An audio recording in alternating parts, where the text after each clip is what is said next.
You know what we should start doing in our lives? What? Every time someone asks for our opinion on anything, we should go, you know what, as a podcast nominee, I think. Actually, yes, I agree to that wholeheartedly. As a podcast, you should dump him. You should, yeah. As a podcast nominee, I believe, in my humble opinion, but the podcast nominee is like really bold. In my humble opinion, I believe. I think I'm going to do that in tomorrow morning's meeting. Tika, how do you feel about this marketing strategy? Have you changed your bio yet? As a podcast award nominee, I haven't. I should do that at work. Like, hey, listen here. What have you guys got? What have you won? What have you been nominated for? Where have you been recognized? I got a doctorate, honors degree, and an MBA. Then what? Me, I'm a podcast nominee, award nominee. So recognized by the South African Guild, not. We hectic. I'm not gonna say the other awards because just now they like make sure when we try to submit, they don't recognize us. No, but we hectic. We try. Hectic. It was fun. It took me a good 3 days to like recover from Saturday. Yeah. There was a lot of humans. There were a lot of humans there that I had to deal with, and I haven't dealt with that many people in a long time. I haven't sat around so many Caucasians. That's what felt weird. Like, because Ellen is forever early. I believe in being early and you know on time. Mr. Tardy over here, he arrived late. But I arrived and there weren't any black people around. And I was like, in my mind, I was busy like trying to remember who was nominated. They have to come through, guys. Come on. And I'm waiting. I wasn't scared of the Caucasians, just before you think that. I thought they were going to eat me. They did not. You arrived there and it was dark. Like and nobody saw you. So, I didn't mean it that way. Sorry. Wow. Sorry. She said, "You're so dark. You're so dark." The white people couldn't see you, couldn't identify who you were. No, but I was. I haven't realized how anxious I get around people. I knew I'd be anxious because it wasn't a place that I was used to going, and it wasn't people that I'm familiar with. So I knew I'd be a little bit anxious, but I didn't know how bad it was going to be. And I arrived there, and I literally pulled out my phone. I called somebody. I was like, "Can we chat?" Mm-hmm. And we chatted until I think a few more people came, and then until you came. And it was really rude. I kept on hearing my mom's voice, like, "Don't be rude, put the phone away, mingle, talk to people, say hi." But I struggled, man. I really struggled. But yeah, it was fun in the end. It was nice. Well, first annual South African Podcasters Guild Awards, and we were nominees. What a privilege. Man, yeah. Bigger and better. Yeah. Question for everyone in the room as well as you guys online. Is there something a teacher has said to you in high school that for some reason still rings in your head? Yeah. Okay, so I was in grade 3 and we had to do a drawing and at the time, let me think. Yes, at the time I was in a school in Lenasia, which is predominantly Indian. At that time. Now it's more mixed, right? So there weren't too many black people. There weren't too many other. It was mostly Indian. So I was in an Indian school at the time, and we had to draw a lady with a braid. So if you've watched or if you're familiar with Indian weddings and celebrations, the ladies do a braid and then they adorn their hair with flowers and, all of that stuff. And I drew one, and it was really, really good. So the teacher called another teacher, and I remember, I don't know why that is so vivid in my head, but I remember them standing on the other side of my desk, and they were looking at all the other drawings, and they eventually came to my desk, and my class teacher, I even remember her name, but I won't say it now. I don't think she's around anymore, but she said she's not very bright, but she's really creative. And that is in grade 3. Grade 3 is how old? Aren't you like standard 9, 1. That's very young. And I remember that stuck with me. And my gosh, I've never repeated that. Now you see, the tears are coming. I've never repeated that to anybody. I don't think I told my parents. And I only told one lady who was in church, and I was trying to encourage her. She was going through something, and I told her that. It was my first time speaking about it. And now, well, the world knows. So wow. That's what she said to me. Well, she didn't say it to me. She was telling the other teacher. And yes, creative, hi. But how do you... Yep. And I'm not. Like, to tell the truth, I don't want to be getting MBAs and whatever. I don't think that's where I want to go. But you don't say that in front of a child. Yeah. You don't say it in front of anybody because you don't know how that's going to impact them. So that's one thing. Wow. You guys? Yep. Producers? So on my end, it's not something that they particularly said, but like what they did, which has kind of impacted my life. So like I was born left-handed. And then in preschool, my teacher would like tie my left hand and force me to do writing and drawing. I thought that was an old school thing. I heard that used to happen like I'm way. old. We are in the same group. Tembela, you aren't old, please. But yeah, like basically they tied my left hand, and now I'm ambidextrous. Yeah. I didn't know that the way the questions framed was going to prompt these answers. I was afraid of asking this I hate you because for I this knew it's already. like it's going to pull something out that I think could be funny, but also maybe if you're watching could be a bit healing. Because I think one thing that we can all connect with is that we've had that one teacher that said something and you don't know why. That just it's still in your head. Mbali, do you have something? You just sail through life. Your teacher's like, it's all right. Nah. I just told me I'm not gonna make it. That's all.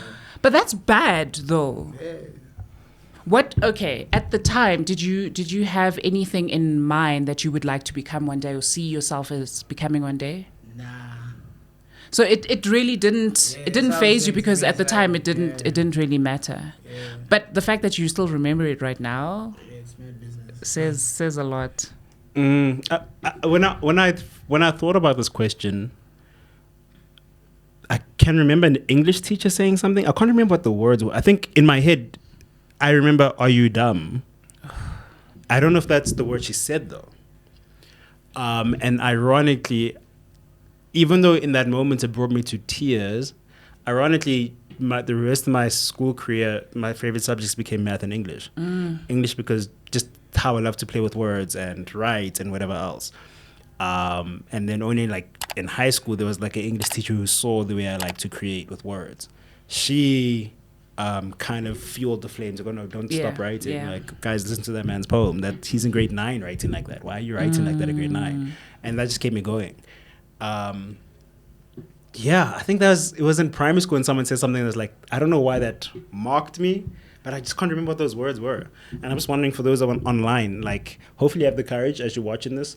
What was the thing that was said that still rings in your head today?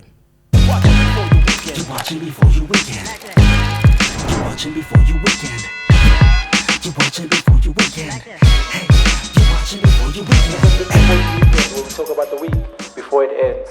And on a happy note, welcome to Before You Weekend.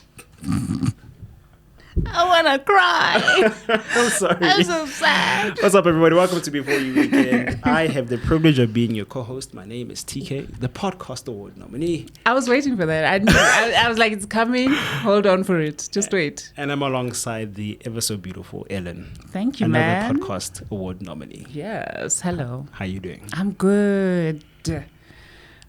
How are you? That's the answer. Yeah. This week. How are you guys doing at home or wherever you're listening or watching this? Hopefully you are having a decent time. And if you're watching this at home, pull out that beer, pull out that cooler box. How am like, I? Hey. At this time. We in December already. I went to church. Yeah. And I was frustrated at the pastor. I was wondering, I need to pop out of Savannah because this man's still speaking. I can't remember what that church is in America. I think it's 1918 or 1819. The pastor that's really, really emphatic and he talks like this and he tells us about how we just aren't going to heaven because we're not walking right. That pastor cannot hear you saying that. Listen, because you are part of the problem. If you're going overtime, one day I'm going to go... Amen. No, keep going. I'm in the church. Where else do you want me to be? Carry on. I'm just gonna, because you're eating into my time now. You're drinking into, you're speaking into my drinking into time. my drinking time. Hell. No, man. No. But, okay, you extra, and you've always been extra, but... I've been an orthodox, not extra, I'm an orthodox. That church chat, because I asked you, like, your tithes, are they up to standard, sir?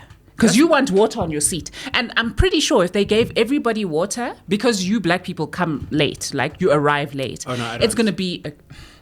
It's gonna be warm. Then you'd be like, why isn't it like at X degrees? Why are you code switching? Why are you doing that? Who speaks like that?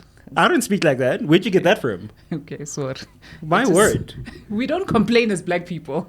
Yeah, we don't. So only white people complain. So when I'm talking about complaining, I immediately go, yabo, into Karen mode. You know it's funny? Yeah. Inviting someone to church and you invite them on the wrong Sunday. Always. When everything goes wrong. Always. Because you normally used to like, music's good. Dope. Everything is sorted.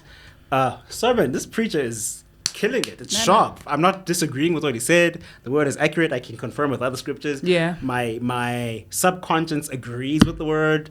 Like, and then the one Sunday the person comes like, Now they look at you like, this is the church you're inviting me to, bro? No, your child is not old enough yet. You will learn that over time, that you do not invite people to your home under the guise that, come and see my child do this. You never do that, because on that day, they will not do that. They will not behave. They will have their fingers up their butts, up their nose on that day. So you don't ever do that. If somebody says, hey, I passed by this church last week, and you're like, no, pop in, I've been there before. And then they pop in. You can't have that pressure on your shoulders, bruv. Don't ever do that again. Yeah, it's on you. I think I learned my lesson. I think I'll invite them when I hear Kaim Teto's coming. If ever he comes, please come, because the band sometimes is terrible. So you want Kaim Teto to be, hey, okay, right. Of all the black gospel musicians in South Africa, that's the only guy I would accept. There's no one else I want. Who is the artist that was on stage? It was the Durban something or the other. You won't know it, and I know you won't know it. But he was on stage, and he was busy doing his thing, right? And then, I don't know if she was MC for that section or what the issue was, but she kept on going, yeah, boo. Oh, yeah. Yeah, boo. So now, you want Kaim Teto to be in your church, and then they do funny things. No, they will respect him. And then they will. He's like, what are you on about? So for those who don't know, what's the artist's name? I don't know what his name. I saw there's a video trending. Hopefully, remember. I find it and I put it here. He's performing, and I think he's opening. Like, this is where he starts his set. He starts a set, and the MC is ad-libbing where she didn't need to ad-lib. She's an MC. I can fully understand as a musician why you'd be mad.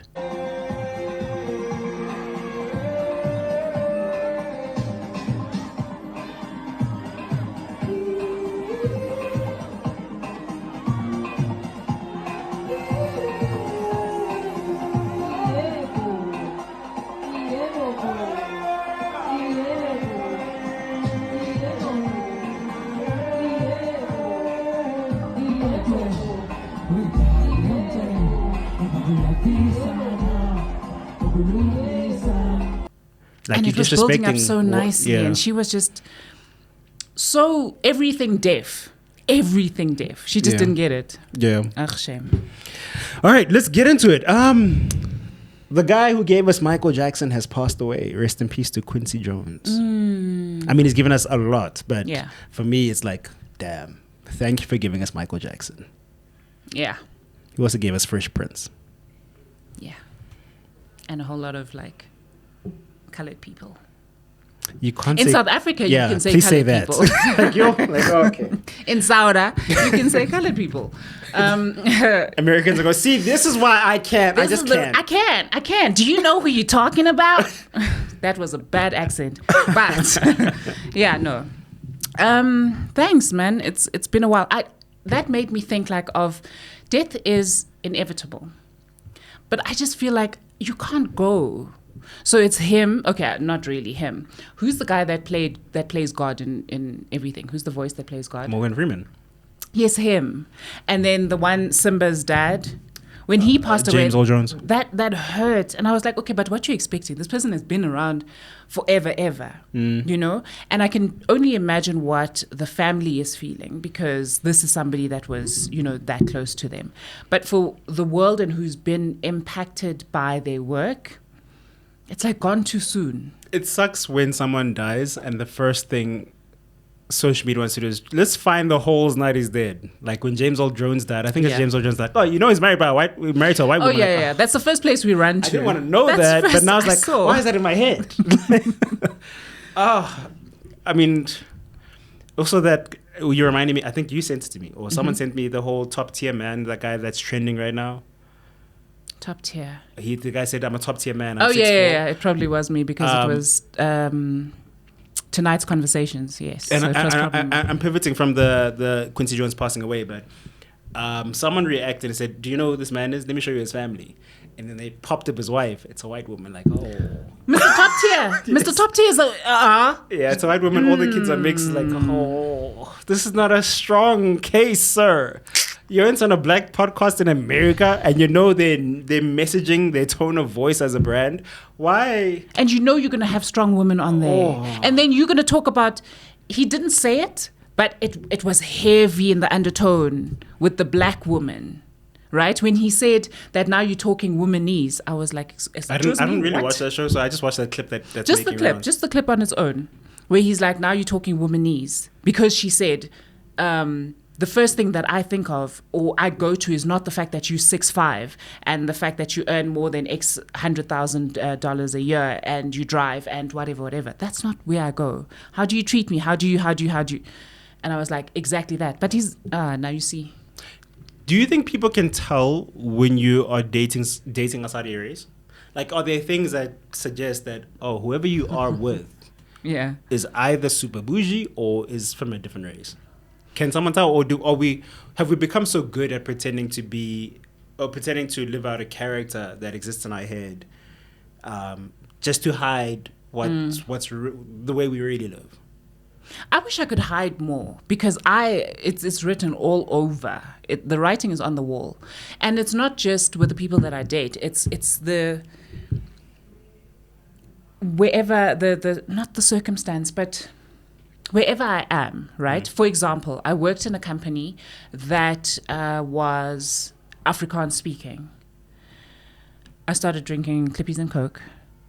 Interesting. So you became the environment. I became the environment that I was in. And it wasn't forced upon me or whatever. And trust you me, one of the biggest problems that I had in my marriage and maybe even my dating life. Bruv, I started eating uputu.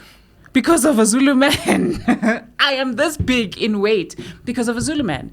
And now you can't tell me anything because of the conditioning is not the word, but just the environment that I was in. It's very telling. So if I go off at Basotho le Batswana every single week, and then all of a Sunday comes across my way a Sotho man or a Tswana man, it's going to show. It shows in the clips that I post on my WhatsApp. It shows in the way that I talk. All of a sudden, I'm not saying "ehen." Now I'm saying "hey, yahlena," or whatever it may be. You're going to see. I'm hopeless at hiding. I'm wondering, if I were to date a white person, would you be able to tell? Because I think in my head, I think I'm going to still keep the way I talk about certain races and certain things in our history. In my head, I would like to believe I'm going to still be the same. But I'm wondering now with like a Sia and Rachel, for example, did Sia have to change his narrative on how he sees them and change his public opinion on white people? I don't think so. If you are woke before the get-together of your relationship, maybe woke is not the right word, but it's the only word that's coming to mind right now. So if you are very awakened to who you are as a black person, right? I don't think it's that easy to change, because he tried to. Also, it doesn't help the fact that black and male. If it was black and female, different. Because as women, we aren't encouraged to remain who we are. We are always told that whatever they are doing in that home, whatever witchery, whatever sorcery they are doing, you join in. As men, what are you guys told? Good point. You know? Good point. So for... You're now making me think about the YouTuber who's white and married to a black man. Something she calls herself the something Mokote. I forgot what the first word is, but I've seen like clips. Yeah, so she's like adapted. Like yes, she's adapted because that's what we are told, that you need to adapt to his family. You are now them. You are no longer of us, right? So that one is a bit tricky. When it comes to women, I think it's easier then because all of a sudden let's look at the white women who are married to black men. TikTok. I think there's sneakers now. There's I almost swore because you are just horrible. I'm sorry. I just went for the low hanging fruit. Because he doesn't wear sneakers until you guys don't know how to dress until Pointed Minds Saturday. Oh, yeah. I mean, I was sitting there, I was like, oh my gosh, I think I'm overdressed because everybody was pitching up in shorts. And I was like... And then all the black people came dressed. Black people came in heels and what? And I was like, okay. Let's ask the producers. Yeah, I was about to ask something actually. As I'm listening to you, do you remember there was this trend of black woman effect or whatever? Yes. So with that trend, don't you think it's just, I don't know, like whoever you're dating and whoever you spend time with and their environment, you will naturally assimilate into their like. I don't think that's for everyone though. Because my question to you guys now would be, if you were dating outside your race, would we be able to tell? Yes, you would. Like if I would, let's say I was dating a person of a different race, right? And predominantly we hung around that person's family or culture or community, you would tell. You get me? I can tell when guys... Because you are traditionally closer? Yeah. So now you're still saying leka and stuff like that. Exactly. Interesting.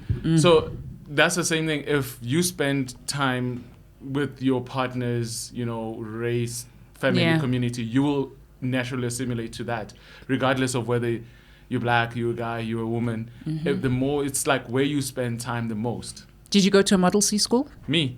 No ways. Exactly. This is the reason why you wouldn't show and I wouldn't show. I remember I said I would show if it was Mosotho kapa Motswana.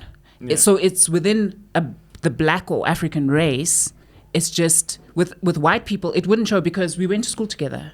So the way I talk now is the way they talk anyway, right? So you say...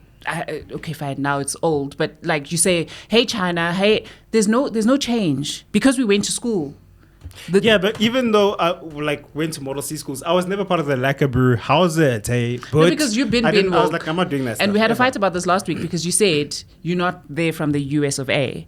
So same thing. You've been woke, right? If and a lot of people, it's not even about being woke. It's more about, how do I remain safe? I don't want to attract a lot of attention.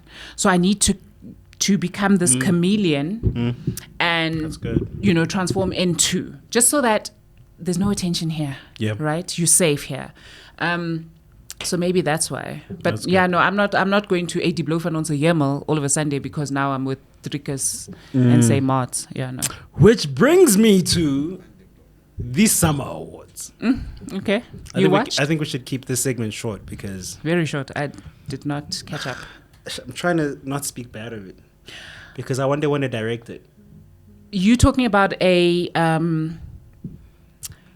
technical side or... Technical is terrible. Fire everyone who was hired. Fire the audio engineers. Fire every audio engineer. I'm so disappointed in every audio engineer who was in the room, who's doing the broadcast, who was in the Obi van. Are you guys listening? Are you guys deaf? Are you mixing on mute? What? Oh. Why does it sound like this? Guys, it's the 30th year of the awards. There is no way you spent the entire year not watching the VMAs, the Brits Awards, the Oscars, the Grammys. You're telling me we can't do this? We talked about this last year when we started this podcast, episode 3-4, and we were like, we've got... I fire everybody. people are either complacent or they're comfortable. Put me in, coach. Yeah, put him in. What the hell? Put him in, and yeah, I was watching the video production. Like, why are there 6 cameras doing the same thing, guys? Oh, where's the showrunner? Who wrote the script? And I don't want to speak on the host because maybe a part of me thinks maybe it wasn't the host, maybe it was the script. Was it just 2 hosts the entire show? It was Anela and Minnie. Oh, at the time I watched via clips, right? And at the time that I watched it was Kumba and Lerato. Oh, maybe I didn't get to that part. Yeah. I left it. It's like, okay. The goal was to create a high school talent show. Just say you did not want to be the South African Music Awards. That's how I felt. Watching every single segment, like, guys, we don't want to be great. We're making the choice to not be great. Does anybody know if there was a theme? Because the theme was 30 years of democracy. Okay, now I get it. No, it's fine. Because I was like, okay, Zola is still singing that song. And whoever else was there was singing Yabo. And it's nice. It's great. So I'll give the opening something. There was something unique with the opening. Because they got Ishmael out doing the songs we know. It was cool. Very nostalgic.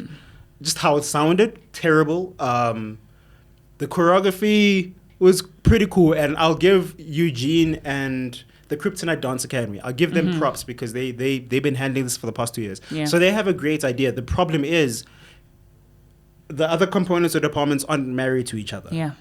So now we're watching terrible production. You positioning the cameras wrong. Ishmael's looking there. The cameras, that works and it grates on my tits. So what people forget. So if you watch the American productions, the American productions care less about who's in the audience. Thank you. This is for people, for the millions online. That's why the cameras are on stage. On stage. And if you're in the crowd and you're getting annoyed, you are one. There is 10 million in the world. This is what we came here for. I want to see Ishmael dancing there. That's what I want. And I didn't come to see who came. I was so disappointed. And every time we do the Afrikaans section, it's almost like, guys, for this segment, we're doing the white people stuff. It's like, why do we always do this? Where's the creativity? And I was shocked that Dozy, if you guys know Dozy, white Afrikaans singer, he sang in Zulu. I didn't know he could sing in Zulu. Okay. So maybe there was maybe I need to appreciate him because maybe I understood the audience. Because at the Summer Awards, there's only black people. Okay, I get you.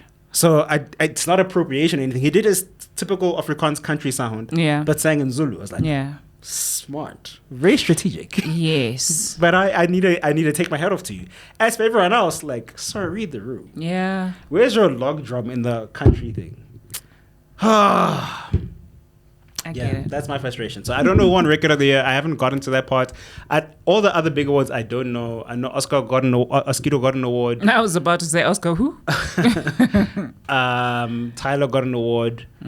Someone actually said, how did Tyler not get Song of the Year? And I think what we need to remember as South Africans is just because a song is globally friendly doesn't mean it's friendly to the country it comes from. Make sense? What is a good song? It's not a South African song. Mando's Nkalagata can never get a Grammy, but it's a South African touch that every South African gets. And it's like you're complaining about the wrong thing. I'm done. For those who are asking me how I feel about the summers, that's it. If we're gonna do high school talent shows, don't call me. If you want to do summer awards, call me. Put me in, coach. Terrible. Schools that could pay you a nice sum, sir. So don't. Grey College, call me. What's the one in Joburg? Where did St. John, right? That's where it came. St. John's. Call me. But dealing with boys, there's too many boys. That doesn't sound good, doesn't it? I mean, I'm waiting for you to make it make sense to me, sir. My father tried to send me to an all-boys school when I went to high school. I was like, I like girls. Don't bring the girls. Yeah, no. That's really bad. Okay, moving on to the most important things to the rest of the world. Donald Trump is now the president. Yep. But you say that you asked. When did you ask the question? I think a week or two ago. Yep. But we foresaw he's gonna become the president. Yeah. Kamala brought up Beyonce, and that still didn't work. Joe Biden is sleeping while Kamala is out there dancing with Beyonce. And it is now... I don't even want to say the fact that I was busy like on Beyonce. Beyonce. That is a jam. That is probably done by a black person. Hopefully done by a black person. From where we're standing, in case you don't know, there's sometimes Americans who watch the thing when I check the analytics. Okay. So for those who are watching who happen to be American, I think let's give them our version of our perspective as South Africans. What do you think Kamala could have done differently to get the American vote? From our view, even though we don't know much of what's going on in what's called the best country in the world. She just lost them right there. It's difficult for me because you can never predict the human mind, right? We one way a week before the polls, and then the polls arrive and they were like, nope, this is what I want, you know? I mean, it's easy to read the fact that you would have white women, white men, and I don't know what the other stats were for who had voted for him. But for me, girl, why are you trying so hard? Last minute. If you had come along, this was your thing, this is your jam, right? You've got Beyonce at the beginning, and you've got whoever on like in your campaign from the beginning. I just felt like it was just a little bit too much, too late for me. And I think a lot of people were seeing through that, and I think the opposition party also saw through that. And they're like, okay, so now you guys are bringing Beyonce. It almost felt like a gimmick.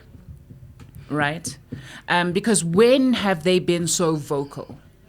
And I understand that, you know, it's desperation. You're trying to get people to go and vote, number one, because that on its own is a challenge. Mm-hmm. So you're trying to get people to the polls, and then you're trying to get the youth to the polls, or people that before probably just didn't connect with what my vote would mean for my future. So this is what I want to say. Oh, do you want to speak first? Yeah. Go. So here's the thing with like my understanding of this. One is that she was not saying anything, but she was pandering to the black vote. Yeah. And trying to get the black people to vote for her. So it came across as that vote for me because I'm a woman and I'm black. You get me? Yeah. And a lot of people can't resonate with that. And also, prior to this, she has never related to the black community that much. So now coming in and saying, oh, I understand the politics of black people when you haven't been part of that community comes across as disingenuous. Yeah. But if you look at, for example, Obama, even when he was senator, you know, he was still like for the black people, for the black community. Kamala just came in and said, I'm a woman, I'm black, vote for me. Yeah. You got me? And she was not even put there in this position by the people. She was just there by default because Biden was out there sleeping. You get me? He's old. The poor man's old. I feel the moment you involve celebrities, you have weakened your cause. Yeah.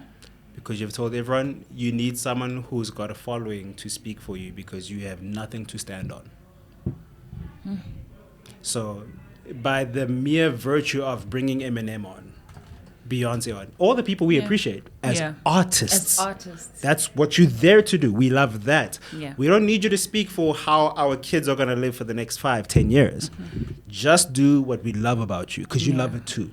And if you have something to say, put it in your song or something, or put it on a tweet. Don't come and speak at a rally. What are you doing? But maybe it works. So before you continue, because to the hypocrisy in my statement is, but Donald Trump had Undertaker, WWE stars, Correct. Hulk Hogan, Correct.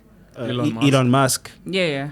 And now a part of me is wondering, did they strengthen his cause? I don't necessarily know because Hulk Hogan shot too many holes through his cause. Oh yes. He sounded straight racist. Yeah.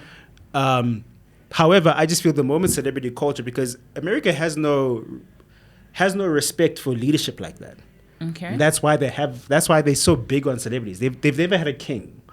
They've never had someone to serve or look to as inspirational as a leader. It's always been this popularity vote as opposed to someone who leads from the front to save a nation. Okay. So I can understand why they lean on it, but it's like in 2024, people becoming more aware that it's not a real thing. Yeah. That you're a celebrity because we put you there. We can also take you out. We can also say, don't listen to this person anymore. Here's a new person. Yeah. That's why I feel like Kamala should have never done that. I agree. You were part of the presidency. All your campaign should have been, guys, in 4 years, we've built 400 schools. Yeah. Or we've done this for the marginalized community. We've gone into Compton and wherever else there's a hood, Atlanta. We've fixed this, we've reduced this. This has increased. Give us another 4 years. We want to double it. That's the only thing you should have done. And then shut up. Don't even mock it. Go look at the numbers. Let's just say she wasn't up against somebody like Trump, right? I still don't believe she would have gotten it. And if she went according to your strategy, right? Show facts, show stats. I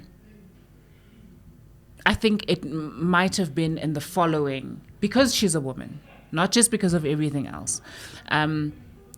I think maybe in the following elections, she might have then gained some ground. Not right now. Maybe. Yeah. Something said Trump is going to get it.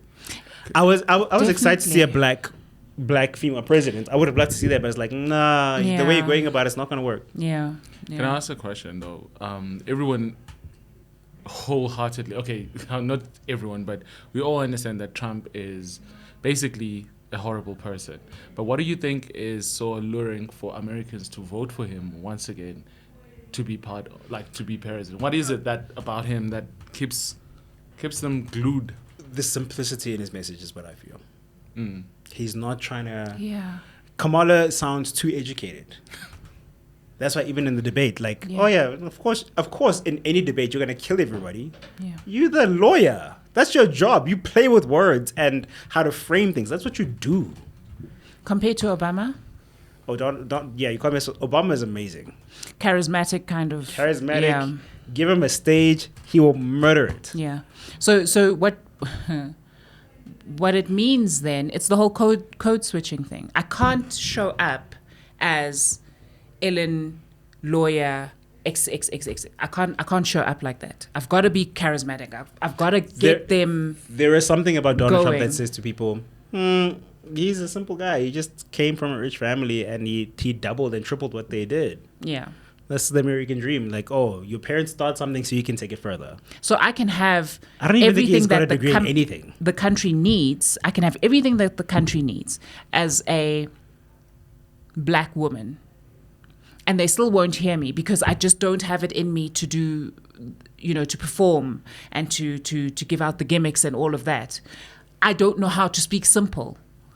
This is how, guys, this is my plan. Here's our country. This is what we're going to do.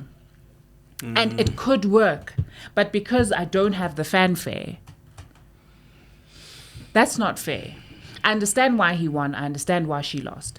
But having to say that you need to simplify your message in such a way that it dilutes everything that you stand for, everything that you are about to bring into the country. But simplifying doesn't mean compromising.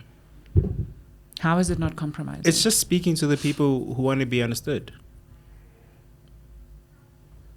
And you have a whole, and most politicians should have this, have a theory of change strategy. So I'm going to simplify it at the most basic point where the lowest common denominator in the room can understand what I'm trying to say. And because you believe in that, come closer. Do you want to be involved to help us spread this message? Now I can make you a member. The members get it at a higher level because they're committing to something.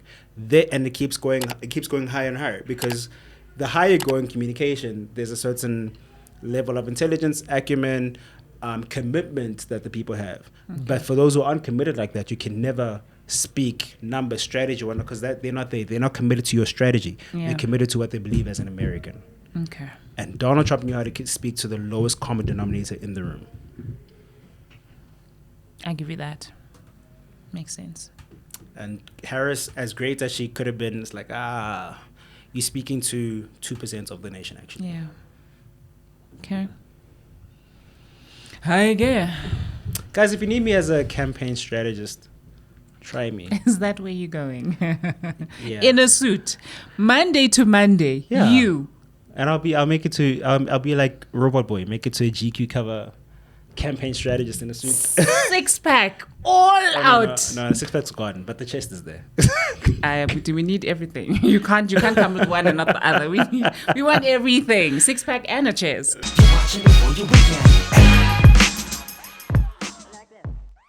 Let's bring it back to Africa. Equatorial Guinea. Public official. Even the producers have their heads down. This is such a confusing story to navigate. So, for those around the world who are unaware, there was a government official or public official, well, kind of the same thing. Yeah. Government official who has videos exposed of him sleeping with other women other than his wife. Mm-hmm. Some of the women are married already. Some of the women are wives of public officials. Oh, yes. One of the women is actually one of his brother's wives. I did not know that part. Yeah. Oh, wow. He could technically be an OnlyFans celebrity right now if he wanted to. But the videos are public now, so you can't monetize it. Ish. Hi.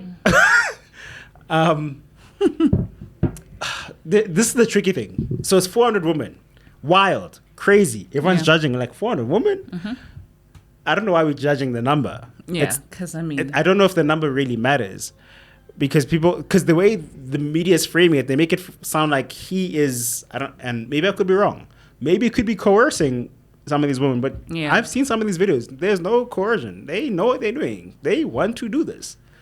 On camera. There was a woman looking straight into the camera, playing with herself. That's not coercion. Okay, he's not coercion. He's not even in the video. He's like in the video, so he's not there. She's there. She's doing the whole OnlyFans thing. And it's like, He said, it's for me, baby girl. It's for me. Maybe he said that. Because a part of me is wondering, how good are you? And it was for him until he was investigated for something else and they just happened to stumble upon. A part of me is wondering, how good are you at flirting? That women are going, I'll do it for you. Or is it the rush of, what if we get caught? Let's do it. But my thing is, it's like 400 videos with people's wives. And is it 400 videos or 400 women? Sorry? Is it 400 videos or 400 women? It's 400 videos, but like mostly would say body count 300 plus. Yeah. That is crazy. And they raw. All the videos are raw. The HIV prevention pill only came out last week. How are you doing this? What do you say? I washed my penis with sunlight? That's not enough. Sorry. You know, we had a discussion before we started this thing, and we were like, "This is the route we are going to go." No. Yes, actually, How are you doing all this? How are all the women going? It's fine. I have 3 kids already. It's fine. It's all right. How? You look. Okay. Let's do it. He's not even Diesel. He's not The Rock. He doesn't have that. Maybe the power. Maybe he's charismatic. Maybe he's charismatic, and maybe the power. The position he has somewhat of an appeal, but for the wives to give in. Excuse me, for the wife. Okay, what do you mean for the wives? I'm wondering why would the wives give in? Because your man is already a public official. What does he have that your husband doesn't? And what's he saying? Like he's got that good. What are you even saying to your brother's wife? How does she go?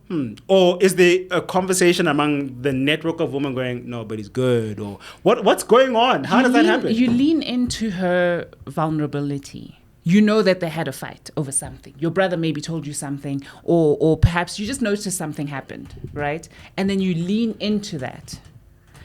And then because women, once we start, we can't stop. And then I tell you, and then he becomes a shoulder to what? Lean on. Okay. And that is how he slept with the brother's wife. Sorry, but here's the thing. I understand that, right? Yeah. But like the fact here is that it's 300 plus bodies. Yeah. I can't even get around with like 5 women without them exposing me and doing like, an entire conference about it. It's because your conversation is wrong. How are you doing that with 300 plus women? And none of them. Your conversation is wrong, guys. That's one of the things I want to poke a hole into. Is there a possibility that they're actually all aware of each other? Guys, this is so Which simple. makes it even worse. But it's like... You have one married man. Married man doesn't have to... Here's step number 1. Do not hide the fact that you are married, right? And I'm looking at Mbali because Mbali was like busy looking at me funny. Number 1, you do not hide the fact that you are married. So... Men, take notes. Don't take notes, please. If you do, just like invite me to your men's conference and I'll teach you like how not to get caught because you guys could are actually stupid. do a men's conference, but anyway, I continue. could. You don't hide the fact that you are married. So she's aware that you are married, and then you're like, but you know what? I can't get out of it because of XYZ. And then you say, but I really want you in my life.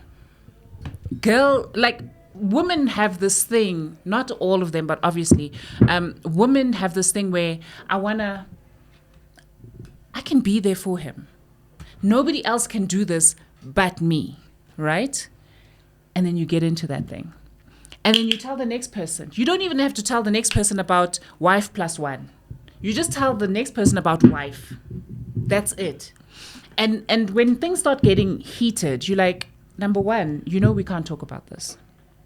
Right? Because she's like her husband and his career is at stake, which means her purse is at stake. So she gonna shut up about that. I feel like we should headline this episode. Ellen gives us tips on how to cheat. Please don't do that nonsense. Because I'm a Jesus girl and I don't believe in cheating. The Jesus girl teaches us how to cheat better. That's you guys need to work on your game. It's horrible and you guys are dumb at best. You're telling me this guy's just a master at what he's doing. Bruv, when I tell you that you just need to go to a woman and say, look, I'm married. I'm not happy. You can convince a woman to do whatever it is that you want. Whatever it is that you want. She will keep quiet because what? She's getting your attention. She'll keep quiet until she's disrespected, right? How is she going to be disrespected? The girls, there's women, not only do men need to learn how to maneuver if they want to cheat, right? But there are women who know how to stay in their lane. I don't want to be the main. This is becoming This episode's becoming really toxic. They are. But it's reality, right? Just go onto social media, go onto TikTok. You'll find that where other women say, listen, stay in your lane, man. What are you on about? He sees you? Yes. He gives you money? Yes. You go on holidays? Yes. So you're crying about Valentine's Day, Christmas, Mother's Day, and New Year's Eve. Come on. When he goes on business trips for an entire 2 weeks with you and not with the wife, then she's like, all right, okay. Somebody that wants to get into that field, into that, she's like, okay, this is what I need to do. It hurts you on the inside, but you're going to shut up about it because I'm getting everything that I need from this man. Okay, here's one thing that's crazy. Over 300 women, not one pregnancy. Damn. Not Hectic. one. And he's doing everyone raw. Yeah, this sounds like one of those other podcasts that we do, that we don't mention. The way we're talking. Hold on. It doesn't say the span upon which he had the 300. Can you imagine his performance review? If that was his performance review, he hit every KPI. Guys, it's not that difficult. It really legit is not that difficult. As a man, you do not have a period that you have to worry about. So you're not bleeding from your organs at any given time. 300 bodies. 300 bodies is not that difficult. I think what they're also trying to say... And I will tell you off camera as to why it's not that difficult. I think what they're also trying to say is, if you're a woman knowing... Because a part of me feels like there is no way the women are not talking to each other. There is no way women in such a close proximity are not talking to each other, and they're not moved by how many women he's been with, even if he is good. Are you not going, 100's a bit too much. I don't know if... I don't want to try. Why are you having sex with so many people? Delulu is a thing. Delulu is a thing. I am the one that's going to keep him. So that's messy. There's 299 other women. Thank you very much. That is exactly what it is. There's 299 other women, but I am the one that's going to keep him. And I will believe that until the day I die. There's actually allegedly a woman that committed suicide. Yeah. Because of that. So... Do you know my theory on this, right? So, like, he's investigated for embezzling funds. So my thinking is this. All of this was sort of like bribing people because all of this money that he was embezzling was paying all these women every time. So it might have been consensual. Yeah, but it might have been consensual, but based on a transaction basis. So, because you can't tell me that, you know what I'm saying? That's a good point, because I think especially in Africa, on a moral compass, when it comes to the moral code, women hold it a whole lot higher. And that's why I'm wondering, what does it take for a woman to just give in? Because why did so many women give in, and there's no way no one spoke to anyone? And because South African men are so stingy, and the rest no, you guys are shocked. But your point makes so much sense, right? In other countries, men are raised to provide financially for women. Here it's 50-50. You can go on an ice cream date and you're paying for that bae. So in other countries, they will not allow, they don't even want to hear it. Point in mind. So he was just born for just giving out that money. Damn, hectic. So I don't know how I'd feel if I was do you guys think one it should be fired? Do you guys think the public official that is in question should be fired? You can't. What if he's doing his job? He can't come back. For well, he's come a lot, so there's no coming back. I don't know where he's going to go to from here, though. But I don't think you can't have that in every press conference. Yeah, so Chief, tell us. What if he cleans up his act today? I mean, which is probably impossible. Ain't no way. The amount of power, the power rush that he had with all of those women, the knowledge that he's dribbling all of these women was enough for him. I don't even think it was dribbling. In one of the videos, there's two women. I don't know what they do. I don't know who they are.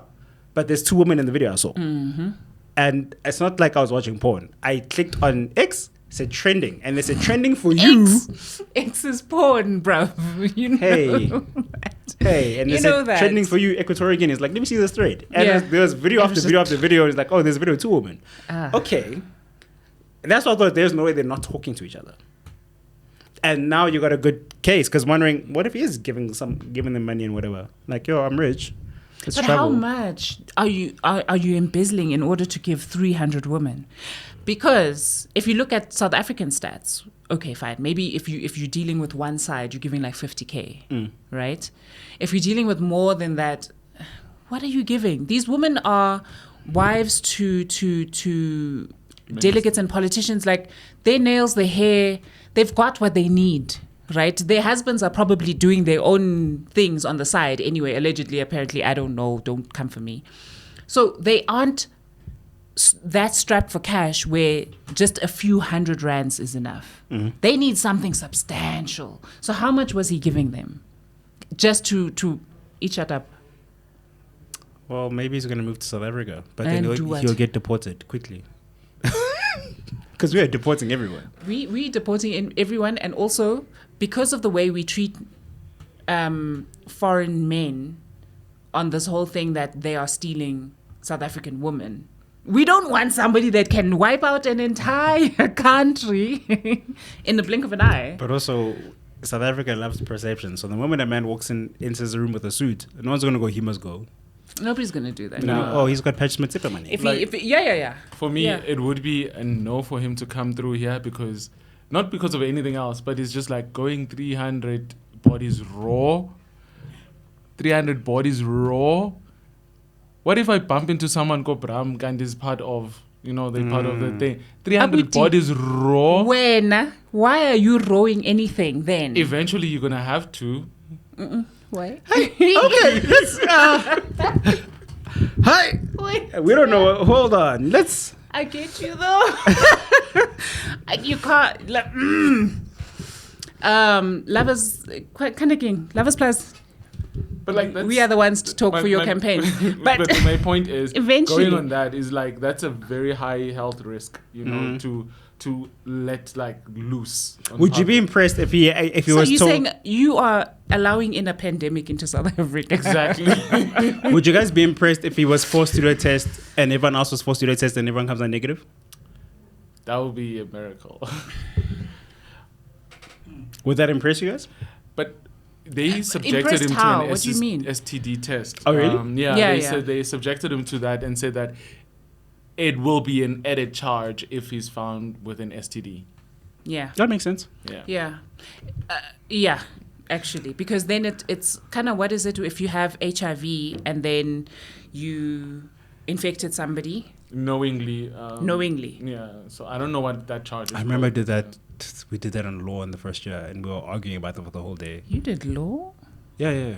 Why don't I take you seriously in life, man? Yeah, see? I don't take you seriously at all. I just thought like you like me, like you jumped out of high school and then you're like, sharp, camera, let's go. Are you done? Yes. Just like... Sorry. We did that. I forgot what the charge was, because we were saying, but it's not murder because there's no intent to kill. No, but it's... Even the intent to infect isn't still to kill. Because you can't say... Until that person dies, and then... No, it's still... No. But there have been cases where until that person passes away, then you are charged for that person's... And passes away... Because you infected them. Because you infected them. They pass away because of... In South Africa? Or in America? Oh, it's been a while. I can't remember. I don't think that's 6 in South Africa. Okay. I forgot what because a lot of us would be going away, hey? A lot. Where people know that you aren't okay. I had a bit of an itchinyana, but it's okay. Next week you go with somebody else. Crazy. A lot of us would be crazy. Okay, this is a big one. Yeah. So there was a protest in South Africa this week for the BELA Bill. The BELA Bill is about basically equal education rights. Mm-hmm. One of the things that it aims to do is to help regulate the quality of education. So, for example, they wanted to say, I don't know why they put this in, but corporal punishment is now illegal, but it's been illegal for a while. Kids must start going to school from grade R. Mm-hmm. The language policy, every school must submit the languages they do their subjects in to the government first, and they must get approval before they continue. So AfriForum, the DA, I forgot which other unions or organizations got involved, said we don't like this because you're trying to take away Afrikaans, which is, to some degree, I'm not playing devil's advocate in this. To some degree, I think Afrikaans schools must be not shut down, just become English schools. The Afrikaans communities got mad and went to the streets. They didn't go to the streets, actually went to Voortrekker Monument to protest. So nice. So how imagine trying to say, no, I'm not racist, but we're going to protest at Voortrekker Monument. What we are going to do is we're going to go to Pretoria. Do you not read the room? I'm tired of every week we come up with some sort of reason for us to have an Afrikaans accent. So this is the one thing in one of the interviews that went on, I think it was Newsroom Africa. The person speaking, I understood and didn't understand, because he was saying, why is taking away Afrikaans going to make the situation better? Why is the government not building more schools? Very good point. That after 94, there should have been more schools created. Yeah. Herein lies the problem. It took me a whole day to think about this. Like, I hear it. Government should have built more schools, because then it could have been English and Zulu, English and Setswana, or whatever else. And then you can decide what school you want to take your kid to. Yeah. However, the schools every parent wants to take their kid to are in areas where there's no space to have a school that is Zulu and Tswana and English or whatever. So now I have to go to some rural area or village to get my kid to learn other languages. Yeah. And that's a very big problem to go, yes, you are right. You have a fair point. Government should have created more schools.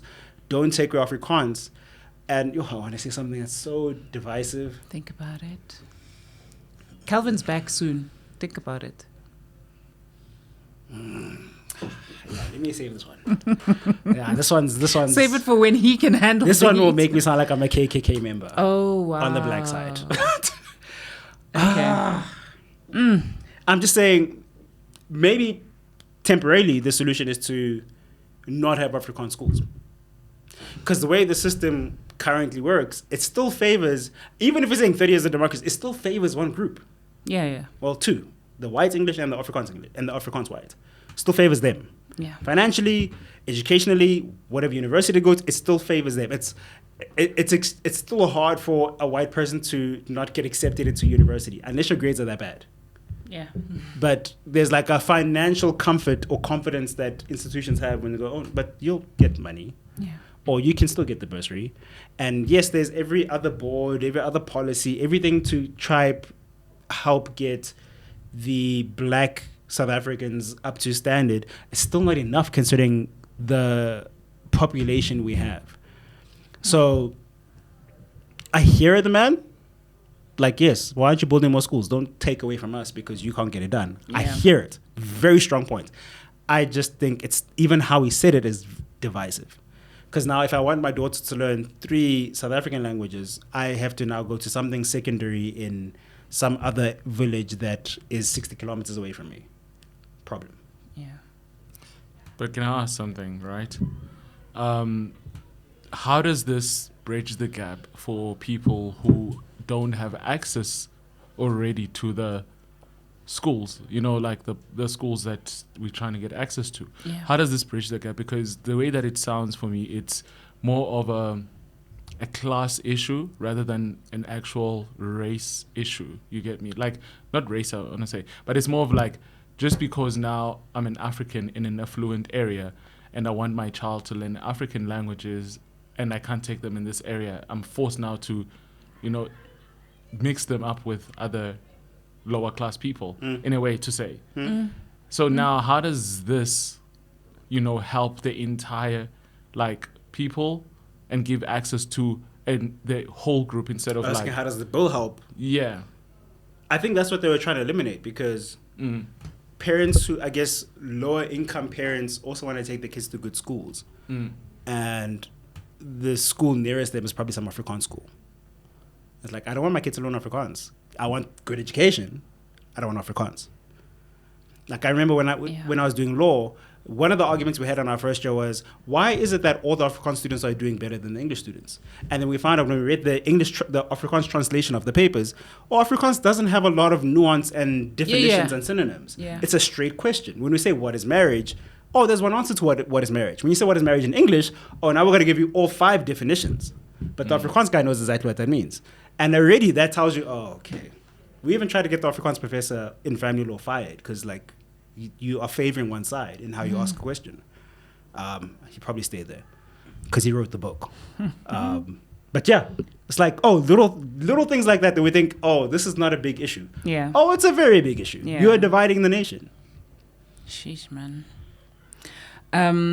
That's a hectic issue, and we need to wrap it up. But there's something not South African based that is also another hectic thing that infringes on human rights and the rights of women. If we can get into that very, very quickly. So I'm going to read it. I'm going to try and read it as fast as possible. Minister Khalid Hanafi has announced a new restriction imposed by the Taliban on Afghan women, according to which they no longer permitted to even hear the voices of other women. It's gotten that bad, right? So that's what you need to hear. They aren't permitted to hear the voices of other women. These are the laws now that Afghanistan women or women in Afghanistan are banned from. Driving a car, speaking in public, speaking loudly in their own homes, traveling alone, traveling abroad, going to parks, going to gym, playing sports, owning a phone, taking part in protests, wearing bright and colorful clothing, wearing high heels, taking a taxi, looking at a man they don't know, attending a high school or university, singing, reading the Quran aloud in public, working in civil service, showing their faces in public, speaking to a male doctor. Those are the things. And then when you bring it back to South Africa, where we talk about, our rights are our rights, right? And we deserve to be heard. But when you look at listen to the list that I've just read, you can't read, this is infringing. Once you kill somebody's hope, you're killing that person. They can't read the Quran loud in public.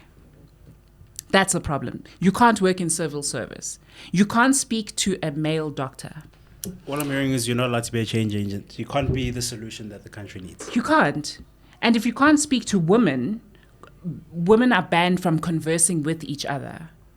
It sounds like the powers that be are afraid of unity because they know what can happen. Exactly. Because I've got a girls group, right, on my phone, and I know that I can go to them, guys, this is what I'm facing right now. Has anybody experienced this? I don't have access to that anymore. The person that I'm married to believes in everything that I'm opposed to anyway. So I can't speak to him about certain things that trouble me and pain me. So I'm lost, I'm alone. Your parents want you out of the house.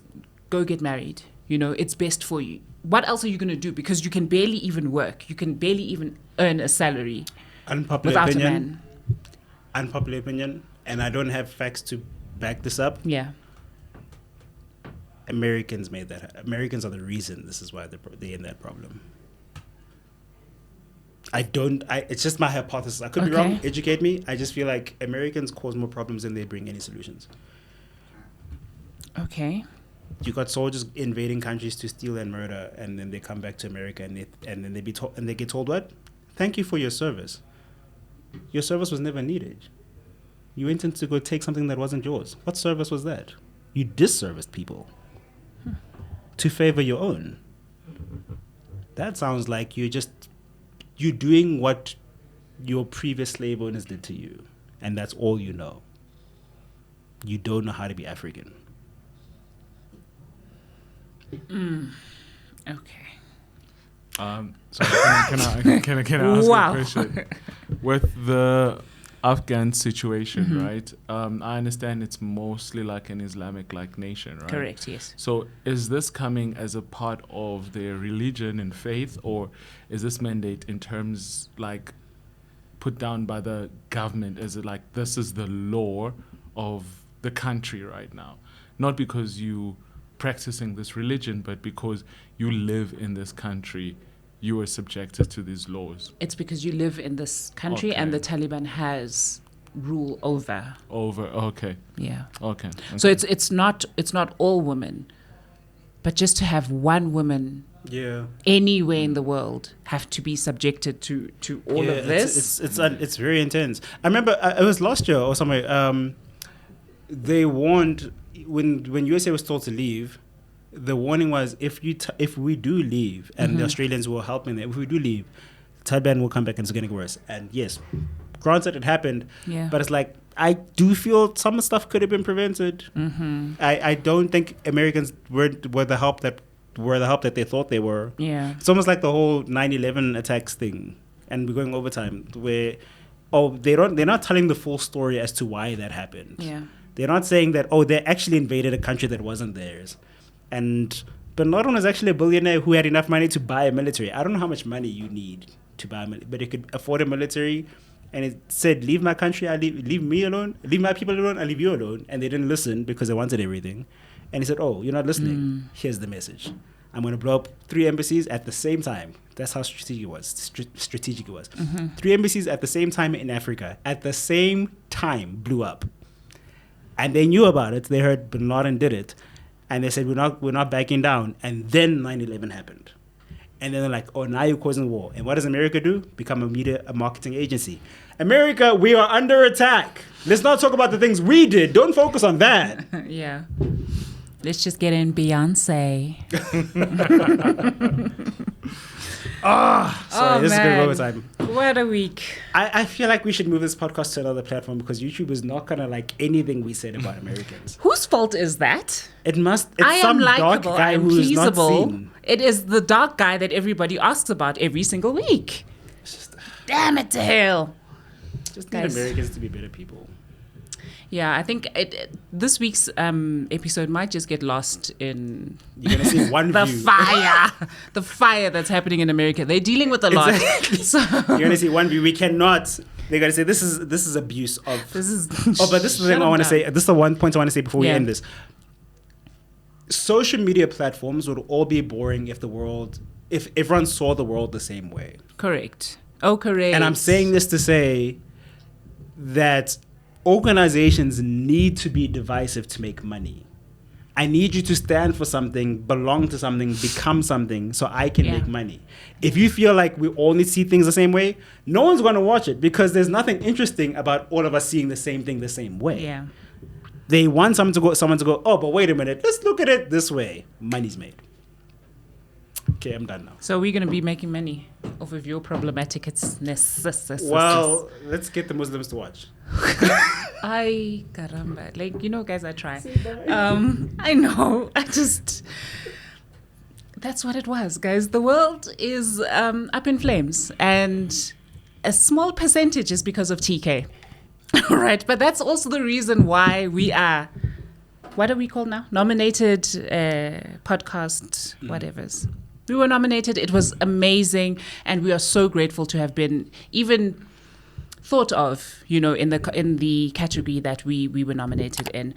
So thanks for coming through, guys, this week. Remember to like, share, comment, subscribe. We really appreciate it, and we'll definitely see you next week on the podcast where we talk about the week before it ends. That is Before You Weekend. We're out, and we'll see you next week. Bye. Bye. You're watching Before You Weekend.